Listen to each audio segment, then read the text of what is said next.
What's up, what's up? It's time for Done Way Past Funny with your host, G.D. Fenderson. Join us as we discuss the art, science, and business of comedy with comedians and comedian adjacent. With this episode's guest, Jennifer Lieberman. It's time to get down and get dope with Done Way Past Funny. Hi, welcome to Done Way Past Funny, where we discuss the art, science, business, and psychology of comedy with comedians and comedian adjacent. I'm your host, G.D. Fenderson, Certified Forensic Humourist at large, but I'm losing weight. So I tell myself, my scale doesn't believe me.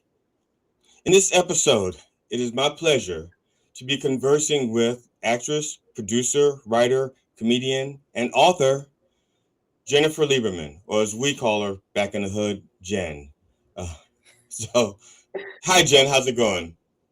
Hi, GD. Thanks so much for having me. I'm excited to chat today. The pleasure is mine. Now, for anyone who may not know who you are, and I can't imagine who those four people are, if you do not mind telling people a little bit about yourself, where you are, where you can be stalked on social media if you want, or any little pertinent information you want them to know. Yeah, I would love to. So I am Jen Lieberman, and that is my social media handle. I am Jen Lieberman. And I'm an actor who got tired of waiting to get picked. So I started writing and producing. I started doing stand-up comedy. I started doing almost anything that I can think of or that people suggested to get a foot in the door, to break down a door, to bust open a door. That led me to becoming a filmmaker, becoming an author, becoming a producer. And I just keep collecting hats. And I don't trade hats, like some people might trade in one hat for another. I just keep collecting them all. And it's been a really fascinating journey, and I'm totally enjoying the ride.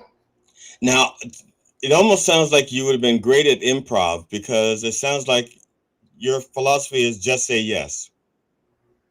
Yes, and. Oh, yes, and. So, yes, and. Yes, and I will do that and keep that hat. I have done some improv, and I actually find improv terrifying because you just don't know what's going to happen. Like stand-up comedy, you kind of know where you're going. You have your set. And of course, there's going to be stuff that happens in the audience. There's going to be stuff that happens with other comedians on stage. Like some of my best material was calling back to what other comedians did on stage before me. And some material came out of crowd work and working with the room and the audience. But improv to me, like even though there's some sort of structure, you don't know what words the audience is going to throw out. You don't know where it's going to go. So to me, like that's terrifying. Like I flex that muscle in class from time to time. I'll pop into improv classes that I like when I'm in LA. But oh man, I have so much respect for those improv comics, man. Yeah, so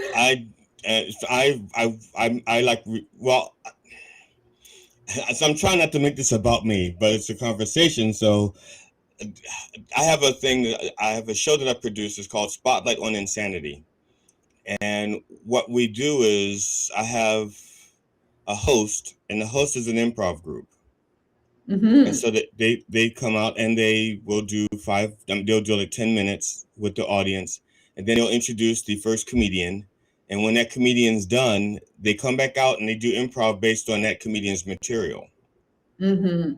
And so, and I like that format a lot. I have a few different formats that I use, but I like that one when it comes to mixing improv and stand-up.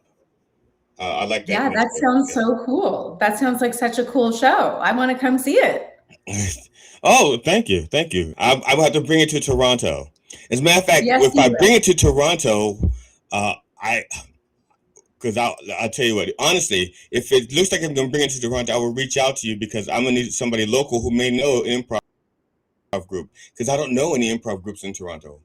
So, Yeah. um, Yes, totally. Totally. Keep me on the all list. right. Call me. Let me know.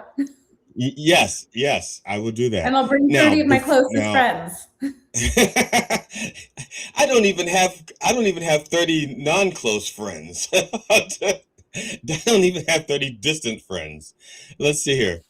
Um, I'm going to talk about, I want to talk about makeyourownbreak.com, but in the process of doing that, we're going to probably talk because that encompasses so much. We'll probably be able to branch off from there to different things. So makeyourownbreak.com.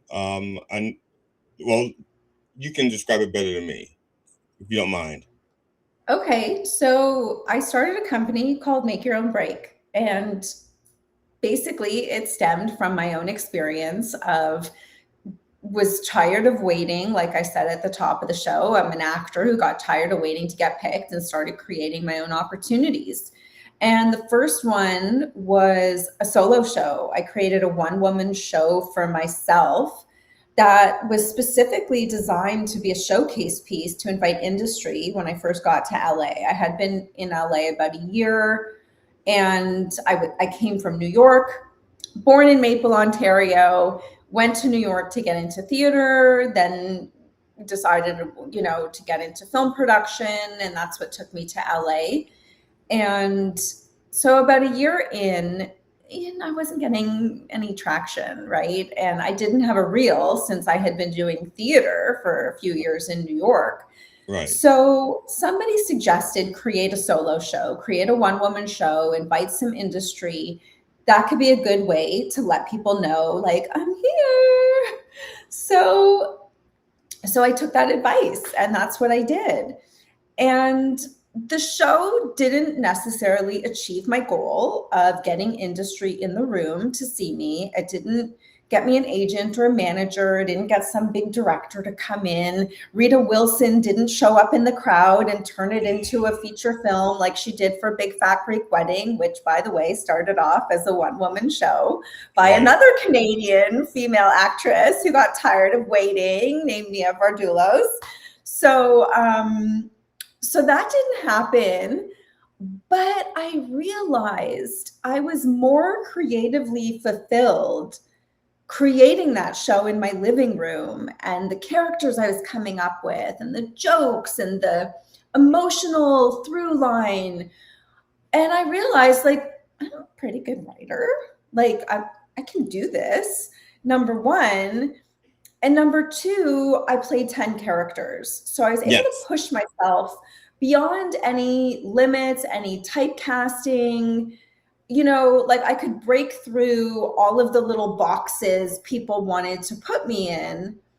So on so many levels, I was like, wow, like this is really cool. And then aside from that, doing a one person show where you're on stage for an hour and 20 minutes by yourself, that's like the triathlon of acting. That's what I Yes. like to compare it to, right? And like, even if you're a runner or a biker, you're not necessarily going to do the triathlon where you got to swim, you got to run, you got to bike, and like doing like an Yes. Ironman.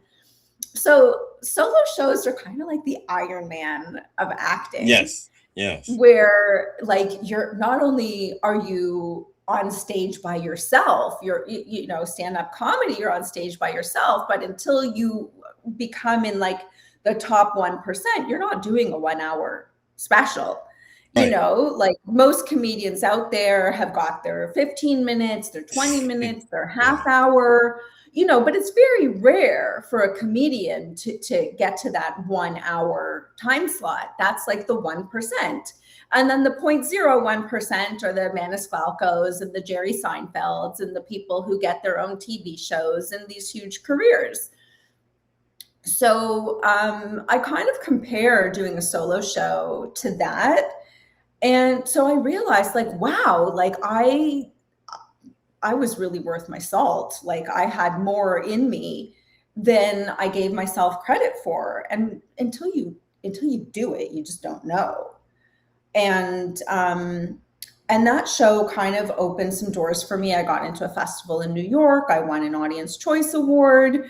And it led to me getting cast in a one-woman show in Australia. And I got flown to Australia and paid to Cool. do a show there, which was like crazy.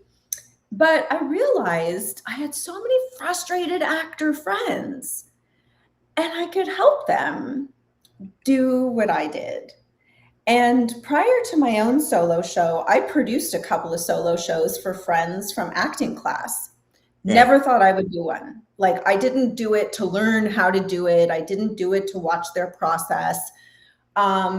I literally did it just because I thought these women were so talented and was like, oh my God, you're so great. I would love to be a part of this. I would be, love to help get you to where you're going, just to be a part of it because it's so cool. So yeah, that's kind of how Make Your Own Break started, when I realized like I could level the playing field for myself. I was like, I can help my friends do this. And I had produced, I in New York, I ran an off-Broadway theater company in the East Village. And I had got into film production, and I worked as a AD, an associate producer on small little film projects. So whether it was on stage or on screen, I had the ability to help people create and launch their own vehicles. And that's Right. basically how Make Your Own Break started. And I developed a couple of workshops, and or getting hired for one-on-one consulting for a specific project, helping with budgets, helping with script development. I know it's a long-winded discussion, but Oh no problem. Believe me. Yeah. that's Go ahead. basically how Make Your Own Break came about. Like, and as I kept doing these things for myself, I kept helping other people do it for themselves. So I kind of keep juggling. Even now, I keep juggling back and forth between doing my own projects and then helping other people with their, producing their projects, consulting with production plans, budgets, script development, just kind of depending whatever they need, and teaching these workshops on theater production, solo show development. Yeah, basically what I did for myself, helping other people do it for themselves. Now, when you're doing your one woman show for yourself, or I'm going to say one person show, your solo show for yourself, as opposed to when you're helping other people do theirs, what did you learn about doing the solo show, your own solo show? What did you learn doing that one that you did not learn doing the ones for others? Yeah. Ooh, great question. Great question. So when I was producing for other people, I did not realize hands-on the vocal and physical stamina it takes. Right. So, literally reading the script out loud twice a day, every single day, not just Yes. reading the script. Reading the script is one element, but actually doing it out loud and Yes. doing it while doing a physical activity, because you're Yes. not standing at a podium on stage. Right. You're dynamic. Yes. There's a lot of movement, there's a lot of running back and forth, and also the emotions, right? When we get emotional, whether it's a high pitched excited emotion or a crying emotion, our emotions take a toll on us because each emotion kind of has a different vocal tone and vocal level. So watching these people do it, I wasn't there for their at-home vocal work, or their, going to the gym or working out or jogging on the treadmill, doing their lines. So Right. that was stuff that like was an extra, oh my God, Oh, yeah. when I was doing it for myself. And I was really fortunate. The guy I was seeing at the time got me a gym membership. So I was at the gym every single day, and I Right. closed off my workout in the evening because I'd be at work during the day, so I go in the evening, and I would close out the workout after I do a cardio class. I would end in the pool, and I would Okay. swim laps back and forth, reciting every single line of the show. And I wouldn't give myself a time limit for the swim. I wouldn't count the laps. I would literally start swimming and doing the lines, and I would go back and forth, back and forth, back and forth for well over an hour until every single word of the show had been spoken aloud. I wasn't projecting, I didn't Right. want to Right. like, Right. there were other people. It was a lane swim. There are other people in the pool, but it was audible for me, and I was swimming doing the lines because I wanted to make sure that I was on my breath Yes. and that I could physically get through the entire show. So like for at least 2 months, I was doing that swim every single day. Now, when I talk to young comedians, I've done a number of 90-minute shows, Mm-hmm. and one of the things I tell young comedians, I said, you're working on your 5 minute set, your 7 minute set, your 10 minute set. I said the first time you do a 20 minute or 30 minute set, that's when you're going to realize how much stamina it takes. Even if you're like, now I do move around. I move around. I do act outs. I do a lot of act outs when I perform. And part of that is strategy, because in my mind, there are 12 different types of people in the audience. And not everybody appreciates the same type of sense of humor or even the same way it's delivered. So I can deliver a joke with a microphone in my hand. I can deliver it as well as any other stand-up comedian. And then there's going to be, let's say 40% of the people who would have gotten it better or enjoyed it more if they'd seen it acted out. So that's why I perform the way I do, because I'm trying to include all 12 of the types of people in my head. I mean, I'm sure someone else will break down and go like, actually, there's 43 different types of people in the audience. I said, no, I've combined them. Okay, it's like Hollywood. I compress them, just like Hollywood does. So, so I let these young people know that you have to develop the stamina, because I've watched them. They'll get to when it starts doing 7 minute sets. They'll start leaning on the mic stand. They'll start fidgeting their feet. They're not taking deep breaths, so they're running out of air in the middle of their setup. And they don't understand how important all that stuff is. Well, that's the thing. When you're a performer, what is our instrument? What instrument are we playing? Our Yes, body. Our voice is yes, our instrument, our energy. And when the comedian on stage starts to lose energy, well, then the yes, audience, like, forget it. If you're yes, losing energy, if you're getting tired in your own set, the whole audience is like, okay, looking at their watch, like, okay, when's this over already? yeah. And it does. And It that's where takes hecklers come in. A lot of hecklers come in at that time too. Yeah, and it does.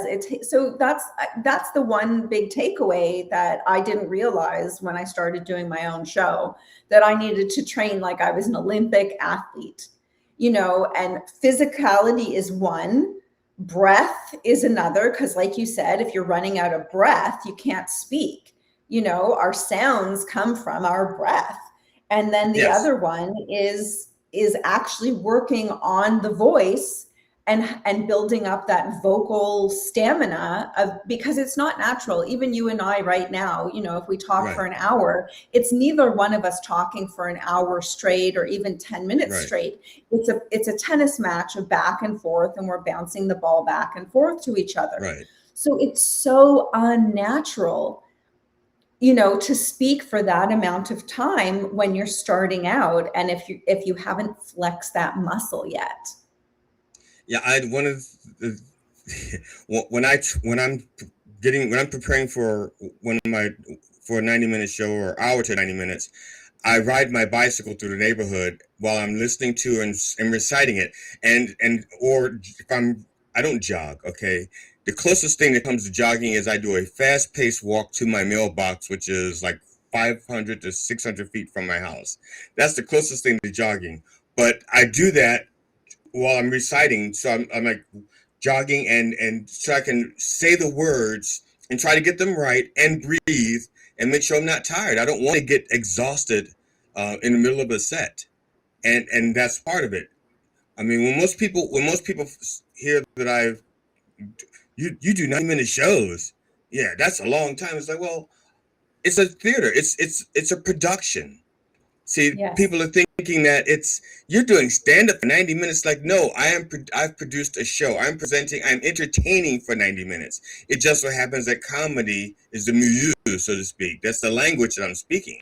But it would be no Mm-hmm. different if I was doing a dramatic reading for 90 minutes, or if I was doing anything else for 90 minutes. If you Yeah. have to captivate the audience, and you have to be able to command the audience as well. Mm-hmm. Yeah, and you can't do that if you have no energy. Period. Right. You know? Yeah. Yeah, and you have to have more energy than that whole audience, and that audience is going to be made up of, dozens, 100, a couple hundred people, and you have to be able to, kind of have enough energy that all eyes are going to be on you for the entire amount of time. Yeah, which is a talent in itself, and some people have a natural ability, which is great. It's a great starting off point, but that's not going to carry you through if you don't have skill and you don't have technique that you're working on. Now, when you were writing now we said this just unless I'm mistaken, I believe the one person show you're referring to is Year of the Slut. Yeah, Is that that's the one correct. you're You're okay? the slut. Year of the Slut, which is also a book now. Yes, the book has a different title because the title was censored, but the Was novel it is Year of the What. right? Yeah, because I was going to say the other name that I know it by is Year of the What. That's Correct. the book. But the Year of the What and Year of the Slut are basically the same thing. They just changed the title so that people wouldn't be offended, I guess. Yeah, and so I could sell more copies and not have to fight with the bots online, because you're not dealing with a human censoring, you're dealing with bots censoring ads. I ran into a lot of trouble with that on social media, on Amazon. I even tried to get publicists. They wouldn't work with me because of that word. So it posed quite a big hurdle, and changing the title was the only way to navigate around it. And eventually I just kind of threw in the towel and was like, fine, if this is what I have to do in order to, to get to my audience, then I'll do it. Well, just And imagine the. I'm sorry. Go ahead. no, go ahead. No, I'll say just imagine the problem they would have had if you called to get your fuck on. Exactly. Yeah, I know. I I'm know. okay. For those of you, most of you are not going to get that. I'm going to play the video, and you'll hear her say it. It's part now in the Year of the Slut. Matter of fact, I'm just going to play that little section there. I'm just going to. It's just a little bit, right? Yeah. I'm okay. Here we go. The year of the slut. The year of the what? Bubby, the year of the slut? What is this, like an STD? It sounds like a disease. The year of the slut, Jay. The year of the slut was the year I came out. The year of the slut. Yeah. It's the year of the good girls, how you say. Get your fuck on. Now that was you had 10 different characters in that one person show in your solo show. What were the inspirations for the 10 characters? Because sometimes people do the characters and they're based on different aspects of their own personality, and then sometimes it's people you meet on the street or in your family. And the ones that were external inspirations, do they know that they inspired those characters? Probably not. Well, not really. So, okay, the woman with the French accent who kind of Yes. bookended that clip. Yes. The first time I ever heard the phrase "Year of the Slut" is I was in my early 20s and I was working as the day manager at a restaurant in Tribeca. And lunches tended to be kind of slow, like dinners. There was a celebrity kind of following with the restaurant at dinner time. It had like a top Zagat rating at the time. It was a really hot restaurant. It was kind of new. And but lunches were kind of slow, and I chat with the sous chef, and I wasn't really happy in my relationship at the time. And, he could tell that I was, it was kind of crashing and burning slowly. But also, I was in love and, had waited for the one and thought that this was going to be my one and only. And he's like, no, you haven't hit 25 yet. Like, you're still young. I think I was like 21 or 22 at the time. Okay. He's like, oh, no, you're still young. He's like, just wait until you hear 25. 25 is the year of the slut. It's the year all the good girls realize they've spent like their hottest years, like being prude and being, being shut down. And he's like, once 25 hits, you're gonna have a little bit of a sexual awakening. And, to me, like at the time, I was like, I will never be a slut. Like, what are you talking about? And, I was like, I saved myself. I'm going to be with this man forever. And how long did forever last? No, just no. Yeah, no, exactly. So that was the first time I ever heard of the term Year of the Slut, and it was this guy Rick. And for the life of me, I can't remember his last name. Otherwise, I would credit him. I would find him online and be like, "You inspired my career," just with that one phrase. But I can't remember who he is, and I can't remember how to find him. But so that French character is a chef in a restaurant, but I turned her into a French woman because we also had like this French waitress who worked in the restaurant. She was middle-aged. She was probably like in her 40s at the time, and she was very French and very sexually liberated. And, she was not looking for a husband. She had lovers. She had lots of lovers, and I just kind of like, as a young, naive person who'd only been with one partner, and I was just like, oh my gosh, kind of a slut, Which nowadays I would never make that judgment. I would be like, you do you, like, go for it, girl, go get it, go have your fun. It's none of my business how you want to live your life. But it's funny how when we're younger, and we haven't lived as much, we haven't, this woman had been divorced twice and had been dragged through the mud. So yeah, she didn't want another husband. She didn't want another, person to take care of. She wanted to go, get wined and dined, have her dates, and then go home and have her peace and quiet, because she was at a very different stage of her life. So I basically combined, I can't even remember that woman's name either. And I combined those two people and made them that one. Okay. You can remember all these lines, but you can't remember these people's name. Is this like some sort of Alzheimer's that we don't know about? just people, only people that have contributed to my craft whose names I forget. Alzheimer's, I think it's called. No, you know what? I think it's just through my travels. I've worked with so many people at this point in time. I've worked with so many people, and there was also, like, these are people I worked with, for a couple of months here and there. I didn't work with them for years. So those are two of the characters. And then one of the characters is based on my old roommate in New York, who was, very sexually liberated, very promiscuous. But I turned her into like somebody with a Texan accent, so I could, certain characters, like I gave them an accent. I made them from somewhere else so I can turn them into something, more interesting and to distinguish them from the other characters. And that woman did drop out of school to become a dominatrix. And one of her famous lines in the show is like, I make lawyer money in that dungeon in Texas. And she really did. Like, she dropped out of a full ride to school. She was a genius. She had a full ride and dropped out of school. And she's like, I make lawyer money. Like, what do I need to go to law school for? And she worked in a dungeon in Chelsea, and I was just like, I did not sign up for this, because I was like, once again, young, naive girl from Maple, Canada. I signed up to live with a very bright, intelligent girl who had a full scholarship and was going to college. Not a dominatrix working at a dungeon in Chelsea. So yeah, that was another character. And I do know her name, but for her own privacy, I understand. I'm not going to say who she is.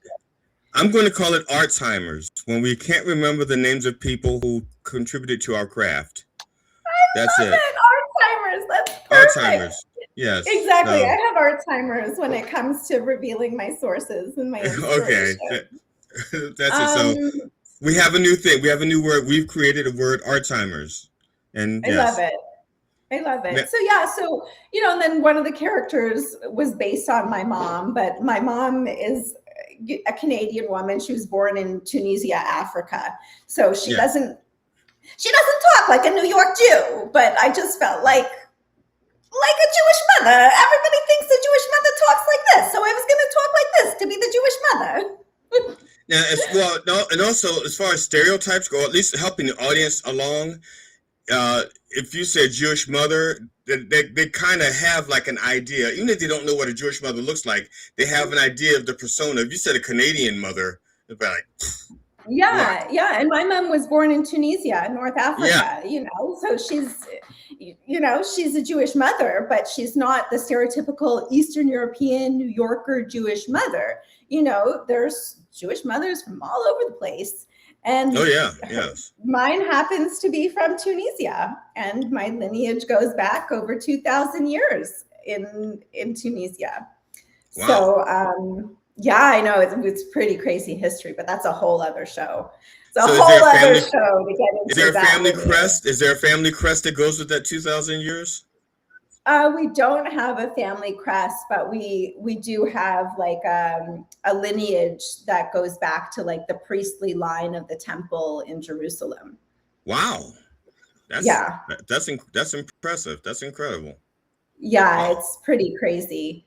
Just a little aside, but the Kohanim were like the priests in the temple in Jerusalem. And after the destruction of the first temple, a number of them fled to Jerba, which is an island in the Mediterranean as part of Tunisia.